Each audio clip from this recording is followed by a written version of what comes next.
السلام علیکم۔ دو تازہ ترین خبروں کے ساتھ بے نقاب نیوز پر میں ہوں عدیل مرزا۔ خبریں ہیں حکمران جماعت پاکستان مسلم لیگ نون اور شریف خاندان کے حوالے سے۔ دیکھتے رہیے بے نقاب نیوز۔ جن دوستوں نے ابھی تک ہمارا چینل سبسکرائب نہیں کیا وہ ابھی کر لیں تاکہ آپ بھی جڑ جائیں بے نقاب نیوز کے ساتھ۔ برطانوی اخبار ڈیلی میل نے غلط الزام عائد کرنے پر وزیر اعظم شہباز شریف سے معافی مانگ لی۔ اپنی ویب سائٹ پر معافی نامہ اپلوڈ کیا ہے جس میں کہا ہے کہ ہم قبول کرتے ہیں کہ شہباز شریف نے کوئی غلط کام نہیں کیا، شہباز شریف سے معافی کے طلبگار ہیں۔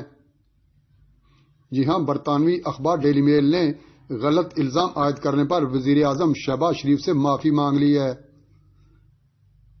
برطانوی اخبار نے صحافی ڈیوڈ روز کی خبر بھی ویب سائٹ سے ہٹا دی، معافی نامہ ویب سائٹ پر لگا دیا اور کہا کہ غلطی ہو گئی، معاف کر دیں۔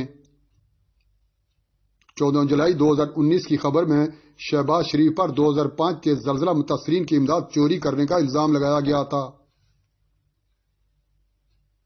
اخبار نے اپنی وضاحت میں لکھا کہ قومی احتساب بیورو نے شہباز شریف پر برطانوی شہریوں کا پیسہ یا DFID گرانٹ میں خرد برد کا الزام کبھی نہیں لگایا، غلطی پر شہباز شریف سے معافی مانگتے ہیں۔ ڈیلی میل نے شہباز شریف سے معافی مانگتے ہوئے کہا ہے کہ قبول کرتے ہیں کہ شہباز شریف نے کوئی غلط کام نہیں کیا، شہباز شریف سے معذرت خواہ ہیں۔ خیال رہے کہ شہباز شریف نے برطانوی اخبار ڈیلی میل کے خلاف اس آرٹیکل مقدمہ درج کیا ہوا تھا۔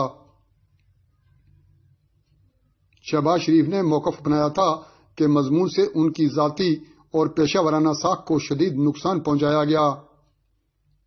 اس کیس کی 11 نومبر 2022 کو ہونے والی سماعت میں عدالت نے شہباز شریف کی جانب سے جواب جمع کرانے کے لیے مزید وقت دینے کی درخواست سے معذرت کر لی تھی۔